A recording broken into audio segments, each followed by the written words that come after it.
You're right. It was more than 30 seconds before I called you, Cubby. What up? What up? What up? What up? So unfortunately, I do not have dogs, nor do I have beer. But I'm going to pretend that I am in Ohio with you. We are outside on the lawn. We are kicking back. Just imagine it's a nice sunny day. It's not in the middle of winter. We are, in fact, we are vibing, as they say, and we are enjoying a nice, relaxing day in the sun, as the sun is glaring into my room right now. So, but let's talk through a couple of things here, Mr. Samuelson. So today we are. It's not necessarily we're practicing baseball casting, but in a way that's like the closest thing I can figure.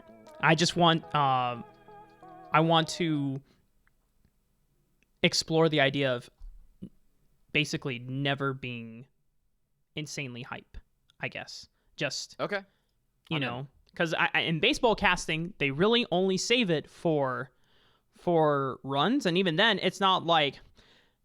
And it's a massive home run out of the park. It's not always like that. That's only for like grand slams or when it wins the game. Like it's the bottom of the ninth, and then it turns over and the game's over, right? Whereas, if it's a run earlier on, and all that's gonna go deep left field, and that's gonna be the first one of the evening right there. So you can still like kind of incline and raise your voice and tone, but so okay. Yeah, this is we can do this. This will be a kind of a fun exercise, actually. Hell yeah. Cool. Is there anything else that you're looking to work on? Banter. And I think when we look back on our last practice cast, I was more so trying to shake off jitters and like just try to get back into the groove of things, but I don't want to worry about any of my like play-by-play fundamentals. I want to specifically look for conversation building and look to be able to explore. So like whether that relates to the game on the Rift or relates to something completely different, or we can even talk about narratives and insight into the players or like stories that are happening outside of the game, but it involves the players. So, for example, and I think one way we can do this is actually going to Captain Flowers' stream or Core JJ stream and basically looking over one of the pro in-house VODs that involves not only do it. Yeah, because that way it involves pro players, but also it involves some of the players that we know, obviously, that are up and coming. So look at that. We get the wombo combo. That's right. So we got to blend. A little bit of both. Okay, I've been using this to do practice casts. So I'm gonna try and find one that I have not done yet. Okay, found it. That wasn't hard. All right, we're good. All right. Why don't you send me the link so that we can make sure we're looking at the same thing. There we go. Bam. Let's meet on Watch together. Did you ever use Rabbit before it got taken down? No. So that was basically Watch Together before Watch Together existed. And Rabbit was like basically how me and all my friends would like do Netflix parties together and watch. So we were the pioneers of doing all that before COVID came and made that a reality. I like it. I am sorry for the deadline. So I have to like do paperwork in order to get paid for coaching Miami. Gotcha.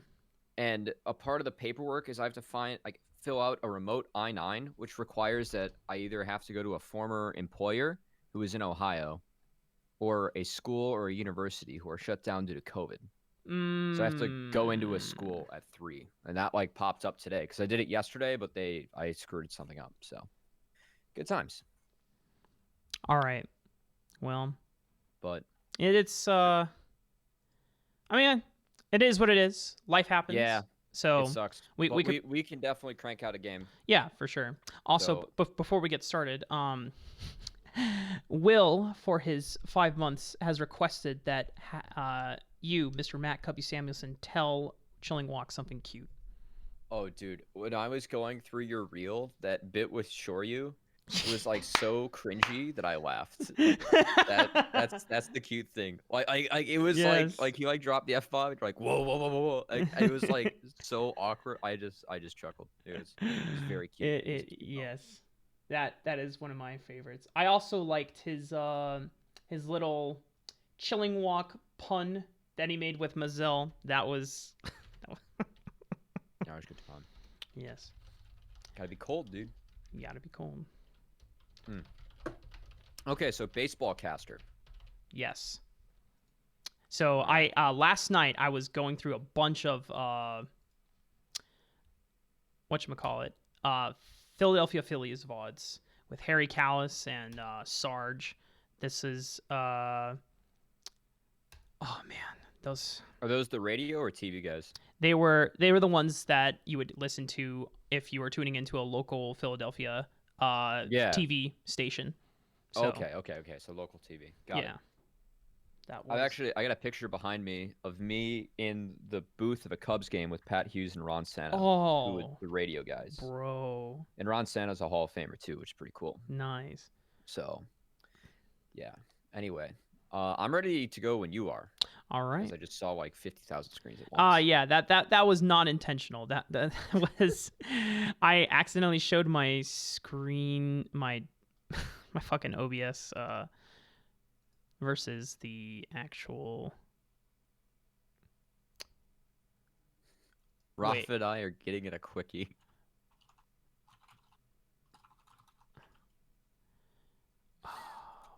what is Lamau?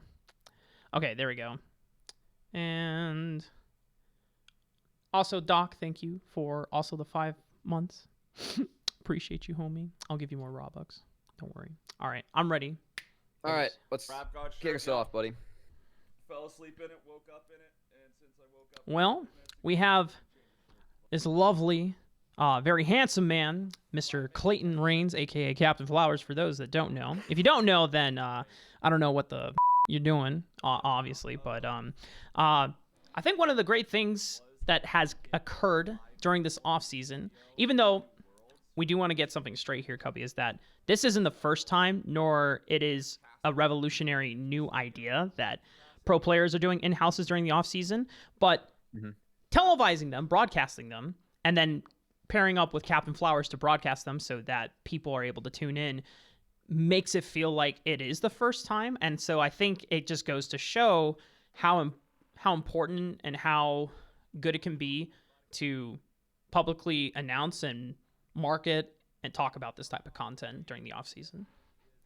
Yeah, and it's been really fun too to just see, as we were kind of talking about before the cast even began, how they're pairing all these really young up and coming amateur players with LCS guys too, right? It gives them a chance, some exposure to see what it's like to play in these scrims, to practice with these players. And I think it's been a really positive thing for not only them, I assume, but also to watch. It's been pretty fun to watch these guys go at it and get a little bit more competitive games than what you find in solo queue. Yeah, and then the cool thing about pro in-houses is that there's no real stake or limit to them. So we get to see a lot of exploration of builds. Obviously, we're in the preseason right now, so there's a lot of items that are a little wonky at the moment, and there needs to be some love given to not only some of the underperforming items, but also the champions that have not been doing so hot with recent items. One of my favorites, Nidalee, doesn't really like any of the mythic items because they don't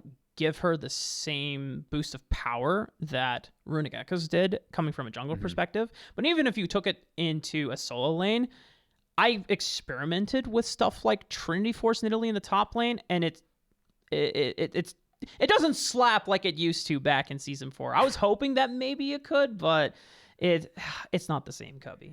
So what you're saying is that enemy top laners don't hate their life nearly as much as they used to. Oh yeah, sure. Okay, But I don't care about top laners' feelings, and that's why I never come top lane for a gank as a joke. That's true. Top lane just doesn't matter. You are on an island, and the only time you matter is when you actually press that TP button, and it's not back to your own lane. That's where it's at. This is true. This is factual. Oh, let's actually talk about who are the players that we have in this first in-house lobby. Okay, so I actually went back into the Captain Twitch chat. We've got Niles, Odd Orange, Blaze, Tactical, and Core JJ on the blue side. On the red side, we have Fake God, Will, Blaze, Olive, Neo, and Afromoo. So good to see Chilling Walk. I guess he had a hidden account the entire time. No wonder his drafts are so wait, Smurf. No, wait, Chilling Walk is playing it? No, wait a second. We do have a Will. Okay, but all right, you have to clear up something for me, Cubby. Who's the actual Will player? Because I don't. I don't know. It looks like King Gonorrhea, but I think that we're gonna call him Will. We're just gonna call him Will. All right. Well, just to let you know, Cubby associates you with King Gonorrhea now, so I take what you will from that. I feel like I'm saying will now a lot. When there's a will, there's a way, and now I'm going to make it my personal goal to not say that phrase for the rest of the cast, and it's going to be really hard. I don't know if draft really matters as much as these pro in-houses. I will say the Fiora is pretty cool, but we actually have pretty standard stuff across the board. And I think when it comes to these in-houses, the champion picks are not necessarily the biggest story. It's just the interaction between pro players like Tactical and Core JJ, and then being able to compete with technically Niles is now a professional player since he'll be starting for Golden Guardians, but you have Odd Orange then there, so. Would you consider Niles a pro? Like, are you a pro before, like, when you sign the contract, or like when you start competing? That is a good question. I mean, Zoom, 369, and the Geary are all pros, so he's just trying to be the three-headed. What was the name of that dog in Harry Potter that was like protecting the Chamber of Secrets? Well, in mythology, that's Cerberus, but in Harry Potter, he's called Fluffy. There we go. Fluffy from Sorcerer's Stone. That's actually Niles in the top right.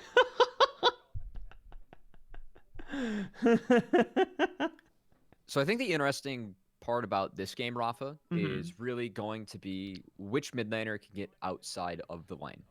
Because it feels like Set, Galio, neither want to be in lane very much. And I think the story of this game is really going to be told once those guys kind of escape their laning phase, try and hit up those side lanes, and especially play with this really volatile matchup in the top lane. Both these guys looking to brawl. Normally, I would follow up on this point, Cubby, and say, let's see how well the power of these two mid laners can use to their advantage in terms of roaming. However, I'm going to say I don't care. Because that is that is normal League of Legends color analytics. I want to talk about the players themselves. Like what are some of the things that, in terms of tendencies, that we might expect to see? And I'm gonna go for the broken record here. We're gonna look at Niles. Niles got a big ego. We know that over the entire summer he loves to stat check people. And so, who did you mention that the top laner was for Red Team? Was Fake God. Fake God. Okay. Also a pro now. Yeah. As he found himself an LCS roster. Yeah. Well, Fake God has had on-stage LCS experience. In fact, I was there in 2019 when he had an interview with Afromoo and Ovally. I have pictures of that. That's kind of creepy. No. It was like photojournalism. Like I went to LA in 2019 summer, and I was visited Josh Desterux, Returned, Magical, Kangas. I didn't get to see Coco because he was not out yet. XT, Deep, or Michael Erickson. I got to see Ernesto as well. That was super dope. It overall was a really fun trip, and that was the first time I got to see LCS live. And so, Fake God, because he has LCS experience, he already understands more so the importance of coordinated play at the higher level. And maybe the execution is not as much there, but in terms of experience versus Niles, who his highest level of competitive play is SGC and collegiate with Maryville, that's what I want to see, how far Niles limit tests against in this particular matchup, since it is very volatile with Camille and Fiora. Yeah, the junglers are splitting the map, so Niles is going to have to seed some early things and not play how he's used to. But meanwhile, King Ghidorah trying to go for some early pressure, as both junglers, obviously, they want to get ramping. They want to utilize that tempo. But until then, still handshakes across the map, as Graves does end up walking out with that red buff. So up a buff, pretty nice. So far, just trading blows and blows. Nothing too exciting yet. Just kind of business as usual. For King, I want to say for King Gonorrhea, that this Lilia, will have. You know what? I can't even continue the point. I lost my train of thought after saying that. You know what? I was gonna do something worse probably, and ask which blows do you like better in the mid lane? Set's fist or Galio's huge fist? As soon as you said blows, I thought you were going in a completely different direction. Oh no! So thank God, they want to do that in baseball. They have to deal with cable companies. Oh no! You're right. I mean, they can definitely say some. No, I don't think they can say any potty humor. What? Wow. Okay. I guess Fake God decided to donate one to. That's the homie stock. Yeah, that is a homie stock. It's like, hey, you know what? I don't need this first blood. We're just gonna give it. We're limit testing how far a Blaze Olive can be down in terms of he's got 10 CS up, but first blood gold. Just want to see how well Fake God can actually manage. Maybe it was a strategical int. Kobe, I have no idea. So Rafa, we're talking about potty mouths and cable broadcast. Yeah. I can actually confirm for the people that there have been instances where that does come up in live television. There's 2 in baseball this year. One, my favorite team, the Chicago Cubs, Mark Grace came on and talked about how his ex-wife was sleeping with other people. He was a guest broadcaster and brought that on air. Yeah. So that was interesting. I mean, it's really entertaining to listen to when, it's just the middle of the 4th inning, nothing's going on. You just start hearing how, some visits from the mechanic got a little bit extra. I guess it's just one of those things where I would love to be the spectator in the audience listening to it, but I would hate to have to be the 2 standard casters or the commentators that are there, and then suddenly their guest starts bringing up a very controversial topic, and you were just trying to figure out how to diffuse that situation and get back to the game, which I imagine is not the easiest thing to do in the world. If you want to find out how hard it is, Rafa, I can set that up for you later. Oh, you're just gonna bring it up in the middle of a team fight? That would be interesting. If I'm just calling as Tactical and Core JJ are in the 2v2 trade. Looks like they'll come out on top on this one. Things were a little dicey for them, but just a little overplaying of the hand from the Misfortune and Afromu, which, once again, I should have written down a list of which summoner name belonged to which person. Yeah, Neo is going to be the name for Neo in the bottom lane. He's not confusing us too much with that one, as who is he? Pretty much this is what we expect out of this lane, right? It's Tactical and Core JJ. These guys are one of the best bot lanes in LCS, and the fact that these guys get the practice against them in houses. It's good practice, but also we expect them to beat you up a couple times. So good to see them doing that in the bot lane this time around. I wonder if Captain Flowers is taking this opportunity to do things. I will say one of the things I do enjoy. Nice job by Niles. He gets the outplay on Fake God. Well, the homie stock. It was too much. Homie stock was a little too much. Couldn't overcome it. Yeah. One of the things I do like about Niles, I know we just jumped from Captain Flowers. We'll get back to that in just a second. But one of the things about Niles is that, yes, he's a very confident player, and he gets very over-aggressive sometimes. But anytime you try to disrespect Niles in lane, I feel like is when he really turns on. It's one thing when the player is respecting him too much, as this could be a kill opportunity onto Blazov. Yep. nicely done from blue team here. Speaking of disrespect. Yeah, speaking of disrespect, Blaze Olive just, should have flashed, but still saving the summoner for the next pro in-house, I guess. For Niles, anytime he's comfortable in the lane, he's like, oh yeah, I'm beating this guy. It's super hard. It's super easy. But then, TP. Nah, this fight actually doesn't matter.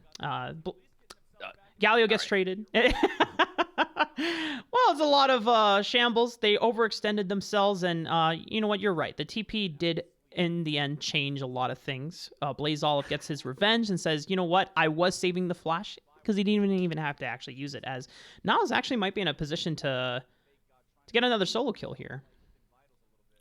Yeah, I like where he's placing the lane, as with in the grand scheme of things, that's just like a single to left. It's not going to be the worst thing in the world, but for this red side squad, also, okay, one of the tough parts about in-house is, like, what do we call these teams? It's just like red and blue. And I feel bad because, like, then, like, colorblind people, it's purple team, and not being fully inclusive. True. It's very true. It's honestly one of the harder challenges I've had casting these. The colorblind mode in League is something that even I use, even though I'm not colorblind, just because I prefer looking at yellow health bars versus blue and red. It gets a lot easier. Blaze might go down here. Yeah, Flash unfortunately wasn't enough. There's just a lot of powerful crowd control abilities from Team Red here.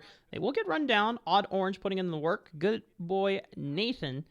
Nathan is actually a very interesting player as well, because he has been in the competitive scene for quite some time, and the highest peak that he got a chance to do was Team Liquid Academy, I believe, in 2019. But then he got released, and he went back to Supernova. So I'm curious to see what Nathan's path for professional play is, because I don't recall what his age is at the moment. I don't either, but I can say with certainty that they're buffing Lee Sin, which probably means pretty good things for me.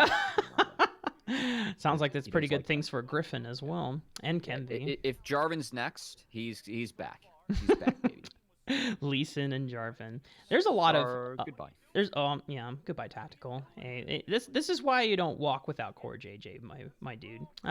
Edward did a really fantastic job at Worlds this past year. I think in all the games that they played for Team Liquid, maybe barring one where he was absolutely focused down, Tactical did yeah.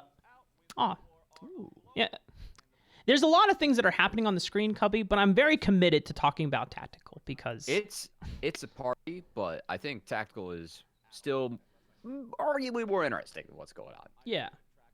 Because it's Galio Camille. We've seen that story before. Once the Galio hits level 6 and Niles starts to get a lead, I think this is very easily turning into a better top laner wins game here, which happens in solo queue all the time. And I think that's something that we were having a discussion with Smacks and a few other homies about League of Legends play, where in solo queue, top laners actually have a lot more agency with how powerful split pushers are, even before the pre-season and during this season work, because items like Gore Drinker and Eclipse are insane. And compared to the 80 carry items, which are absolutely dog, I think split pushers just... I think Niles now with this lead and him building towards what I believe will be Trinity Force, he can absolutely take over this game against Fake God, and it's going to cause a lot of problems for Team Red. I'm gonna be honest, I don't think 80 carry items are actually that bad. Really? Yeah. The changes that they make to these 80 carry items coming in are gonna make 80s like super OP again. I think that the tank items are more out of line. Oh yeah, for sure. Yeah.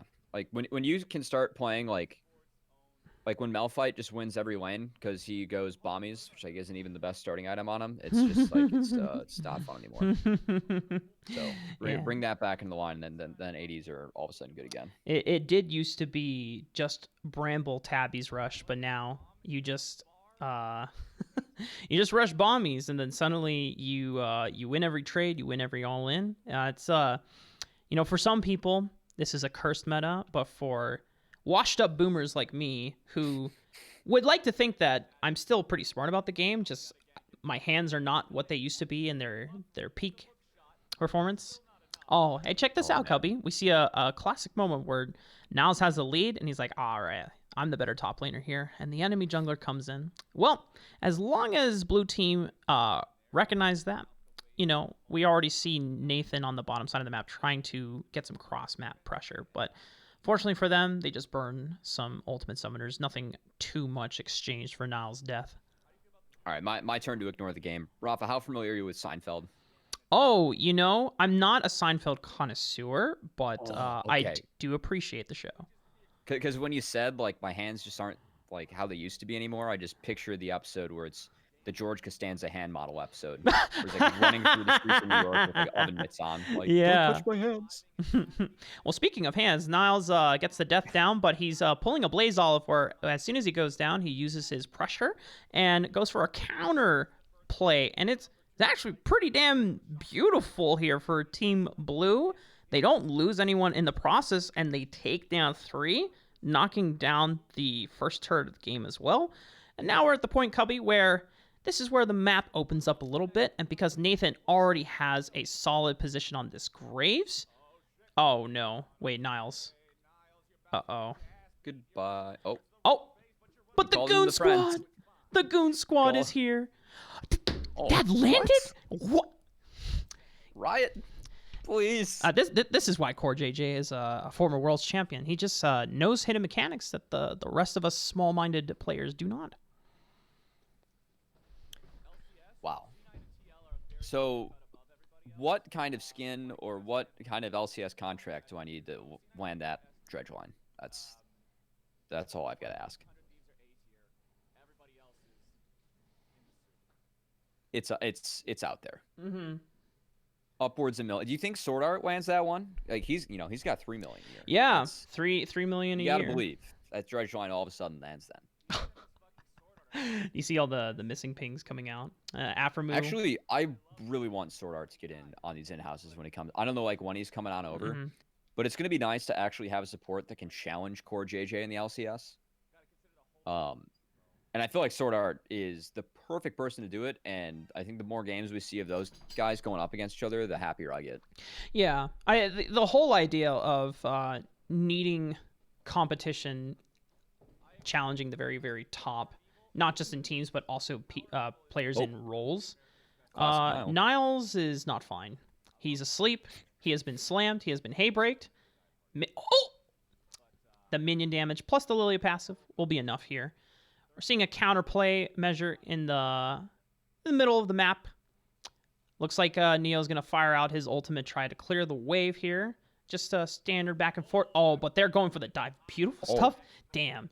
Nathan, you say that he needs the Lee Sin and the Jarvan, but I think this Graves play is working out pretty well. He's got the Eclipse already online, and I imagine that he should be going for Collectors next. Blaze Olive did teleport in, but he's not in the best position as he doesn't really have friends to assist him in this this counter TP play. So I at this point, Cubby, there's the gold lead is not too staggering, but a lot of pressure that in terms of resources used was all pretty much for naught from Team Red. And so now Team Blue for the next few minutes have a large tempo advantage at this point in the game. All right, I like the point you bring up about, Auto Orange Nathan on the Graves is usually, we are used to watching him play these high pressure early gank junglers like the Lee Sin and the Jarvan. This time around, he goes to the bullpen, pulls out the Graves, a much different style coming on through, but looks really good in this one. I mean, to be fair, both junglers have kind of been cleaning up all the lane or extensions we've had so far. But I think this is kind of the evolution of Auto Orange as a player and something that we definitely want to see out of him to get back to that level that he was, right? To earn his way back into Academy and LCS. This is exactly kind of what he was missing when he was there, and it's nice to see him pull it out as that's a pretty deep hook coming in there from Core JJ. I didn't get a chance to catch if there's any summoners burned or ultimates burned in exchange, because that does feel pretty bad for Core JJ, unless actually that might have been a hex flash that no, it was a normal flash, right? So Yeah. I guess he was really feeling it. Yeah. It was definitely an opportunity, and because this Lilia has Riftmaker and Ninja Tabbies, or I guess they're no longer called Ninja Tabbies, they're called what, steel-plated caps? Steel-plated boots? Why does Riot hate us? That's all I want to ask. You know, every year it's the same thing. Riot shifts up, changes up the meta here, adds some new spice. I mean, like, on the one hand, I think it always keeps the game refreshing and interesting, but no, I agree, Cubby. It would be nice if there are some things that were kept similar or the same. Not necessarily how the game plays, but just simple things. I just want to know how many Gragas barrels someone had before they were like, all right, guys, we're going to keep all the stats on boots the same. We're going to keep all the names the same except for this one. Just to really piss everyone off. It's fine if you change the pictures, but why does it go from Ninja Tabbies to steel-plated caps? Speaking of caps, that was a craps moment from Blaze Olive, unfortunately. Just a little position police came in from Team Blue and found Blaze Olive in a spot where he should not be.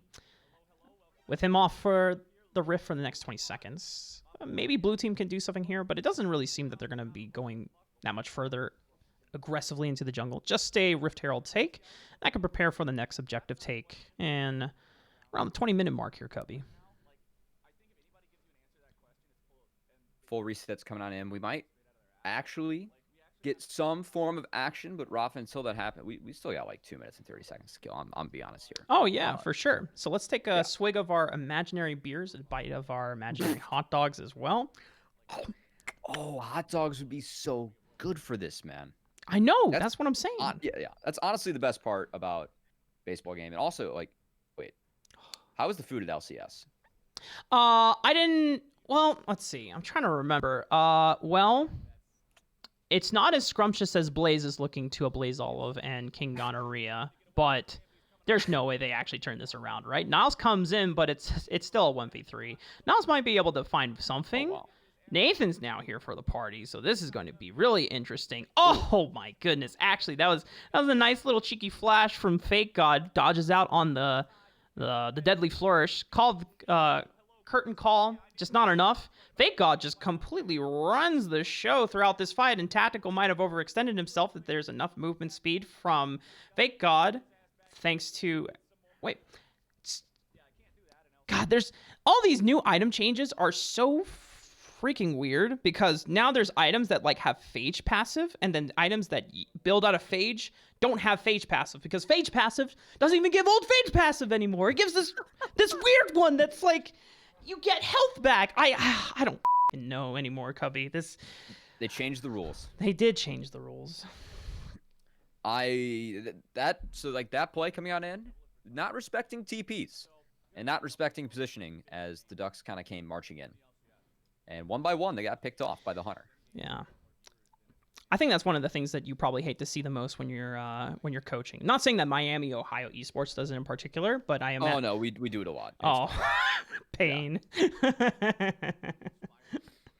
Do you ever have a talk with the boys afterwards when you see that, and it's like, guys, come on, man, you're better than this?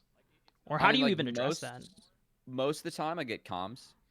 And so, like, we'll be able to say, like, why did you think, like, this? Like, what did you guys see on the map that, like, made you guys think that, like, this was a good play?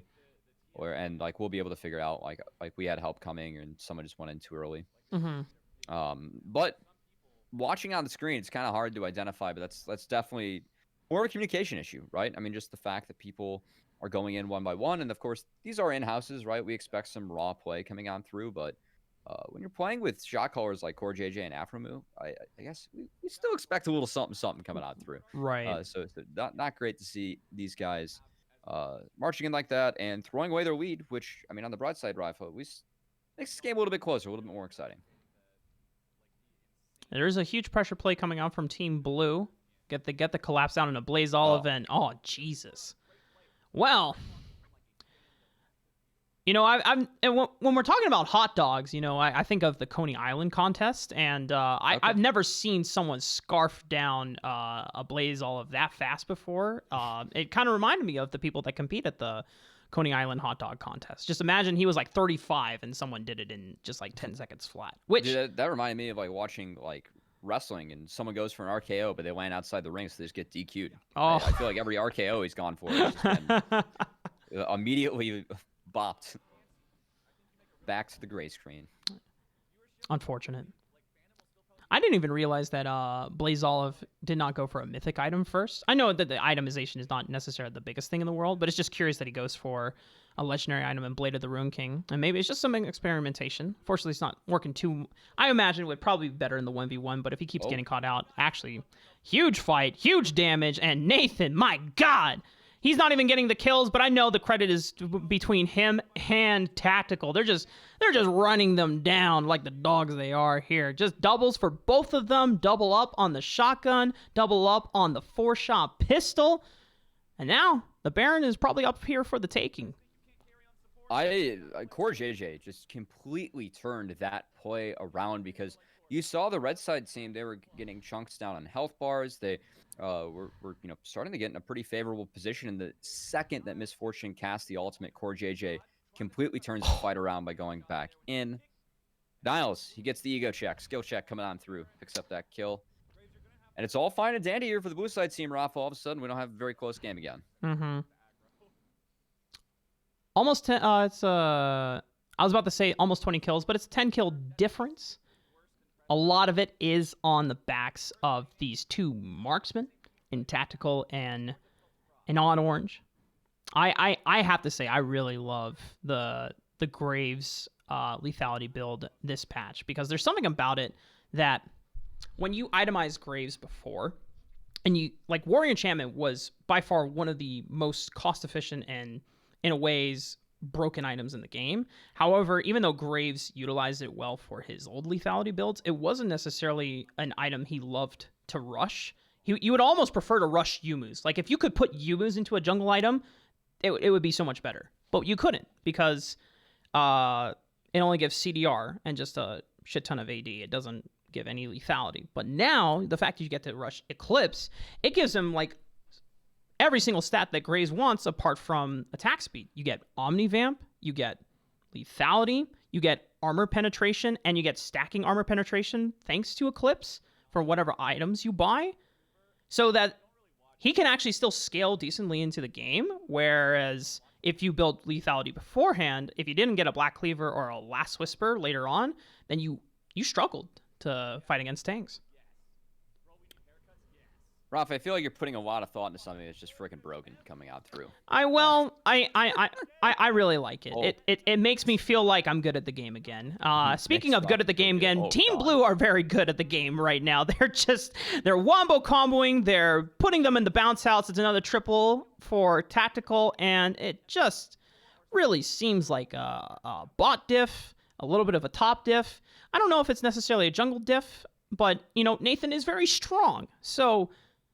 When it comes down to this point, when you have this lethality Graves online in the collector, giving you the extra bit of execute damage on top of the amount of damage he's already putting out, it's this is very hard for Team Red to withstand at the moment. Yeah, we're in the 7th inning stretch of a 10-0 game here as that recall comes in. Yeah, grab your beers, throw them up in the air. Take that bathroom break while you need it. This one's gonna get wrapped up here pretty soon as these guys. About to go into another game, but I think one of the things that I really like that we've seen out of this blue side team, I mean, obviously we expect Tactical and Core JJ to show up, right? They're the pros. Core JJ is the one putting these together. Not to mention probably the best player that we have over in NA in the LCS, but I like what we've seen out of Nathan, out of Auto Orange, right? It feels like he's been in the right place at the right time, and when you have a jungler like Galio helping you out, a lot of that falls on your shoulders to make things happen within the game, and he's done just that, sitting at 6-0-9. Very nice score line coming out through. For sure. And the other thing that I really like about having Nathan in this particular match with Niles is that even though the Golden Guardian starting roster is going to be Iconic and Niles, or Zaun and Niles, depending on which else IGN he's decides Dude, to stick with. he's got to stick with Iconic. Why did he ever swap that one? And we'll have to ask Ethan about that. Which.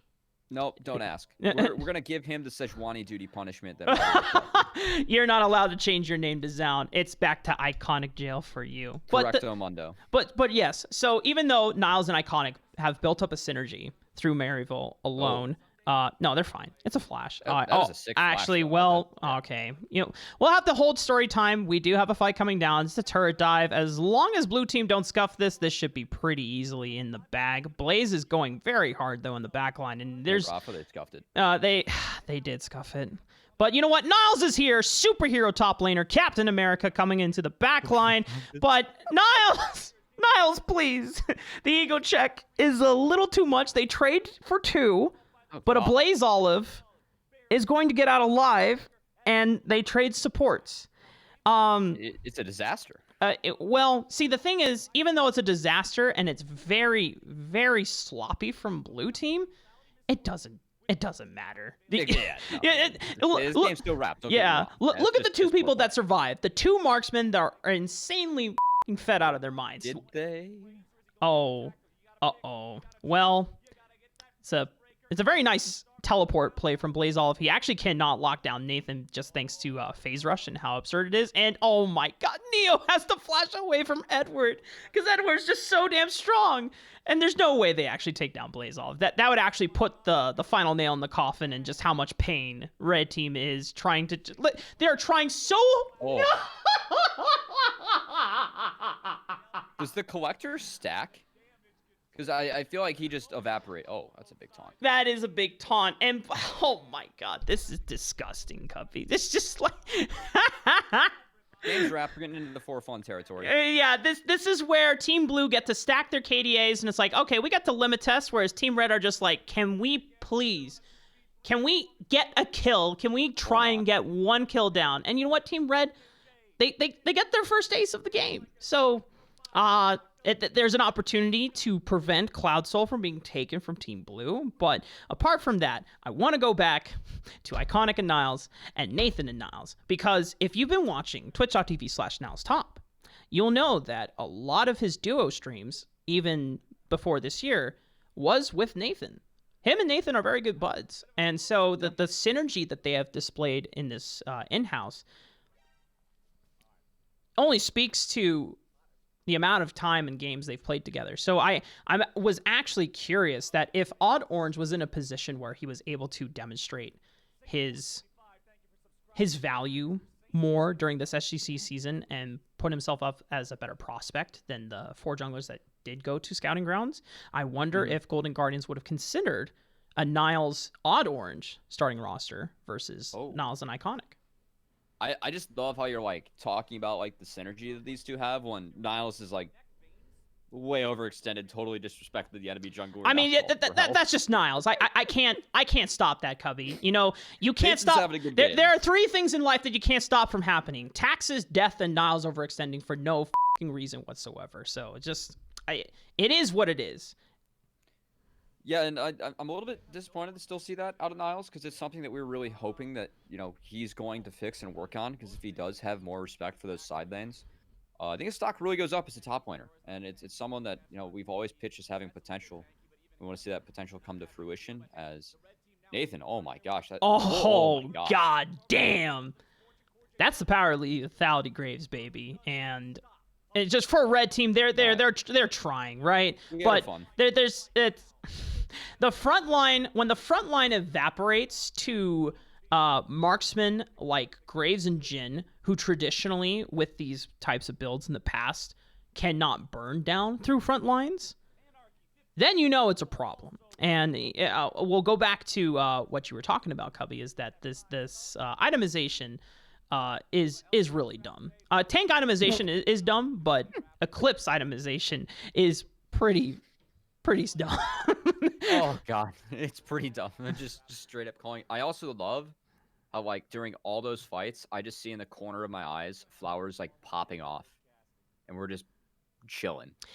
See, because that's Clayton, man. You know, Captain. Well, yeah, it's just like really funny to me like the entire time. Oh yeah, for sure. That is the duality of man. But I think reviewing this this session that we had, Yeah. I definitely think that because we just kind of went into it, there's obviously no sense of direction with where we were going. But I was completely okay with that because I wanted to take this time to just like really limit test and push like, okay, you know what? What if we just completely disregard team fights, disregard, you know, standard like, okay, well we have a split push composition versus a another split push composition, sort of, right? So I guess it'll just come down to better top laner wins, and then which mid laner can get more successful roams off, right? And the fact that we didn't talk about that I think is great. Not because like that's what we would do traditionally, or actually because that's what we do all the time. So I just really wanted to break rules, you know? And no, this is like, yeah. So like, let's talk about like what we liked or what we didn't like, or like what we would have to do to like establish something closer to that feel and like make it work. Yeah. Because so I obviously like we're going for like something like really weird and different compared to like what we normally do. I think that we at least have to like when there's something going on the screen that we think is somewhat significant, I think that we still have to like acknowledge that. Right? Yeah. Because all like that's gonna take like a viewer's expectation is be like, oh, like they're just bullshitting, right? Where it's like, for sure. like if we're bullshitting like for the entirety of like the other time, it's fine. But like when those moments break out, like we probably like have to cover those still. Yeah. Something that I've done to make this work with like other casters is like something where I'm like, we're probably not gonna see any action until the next dragon spawns in 3 minutes and 30 seconds. Hey Rafa, guess what? We have 3 minutes and 30 seconds to fuck around, right? Woo! Let's go. Yeah, that's like where that I think stuff like that it helps and it works. Also, I think that like we were like trying to like tell stories a lot, which is I think it's good and a strong thing to use. I think that you have to banter just as hard with me as I do with you at like the end of those points for this to work too, because then it becomes more of a back and forth. Okay, yeah. No, that's something that I felt that even though that we were talking a lot and we were like conversating a lot, I think the thing that I didn't do as much was more of the banter, more just like shooting shit, I guess. Yeah, you could say. Yeah, and I ran out of points to bring up pretty fast, which is my bad too. But no, it's all good. But I think some takeaways.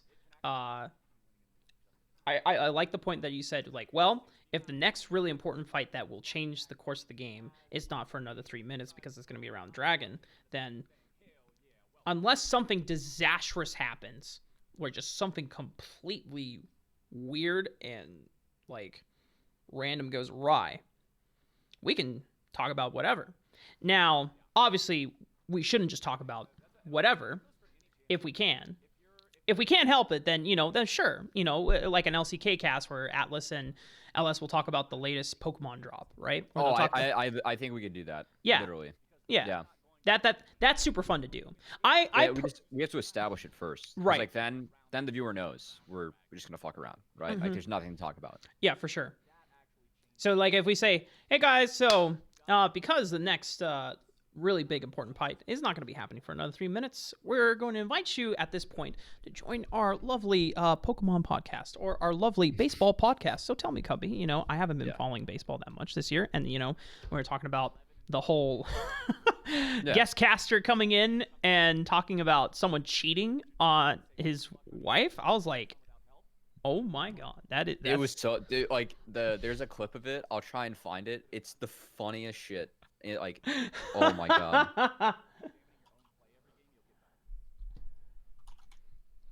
That is I look forward to it. He called his ex-wife a dingbat on air. Oh, Jesus. It's so funny. That is a strong choice of words to say. I remember hearing the clip and just being like, Oh my god! Like, how is this on air? Yeah, for sure. Um, Oh wait. I will say that the biggest thing that I liked was or that I would want to take away and somehow incorporate into the cast that I know I can for sure is just player narratives and just talking about like how players' interactions are outside. And obviously, like not everyone can do that because it requires like knowledge of what they do outside of the game. So, but being able to bring that in, I think that is something interesting to bring to viewers. And then for viewers who actually do follow a lot of the players, I think they get something satisfying out of that. It's like, oh yeah, Niles and Nathan do play, or Aiden and Niles, Nathan play together all the time, right?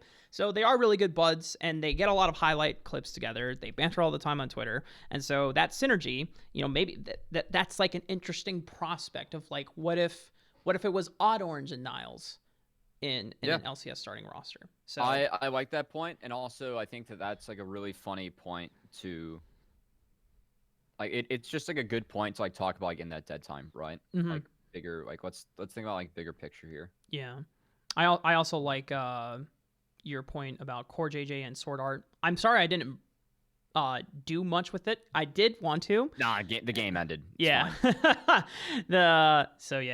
I think if there is a way, I think the way you could blend traditional, like the way we've comfortably cast and this like very laid back chill stuff, because this is what I would want to see for like LCS, like regular season, when you're just feeling the game out, you're feeling when the season Golden out. Guardians versus Dig or something like that. Right? No, that would be fucking awesome, because you look, I don't even know who's on the Dig roster apart from Dardoch.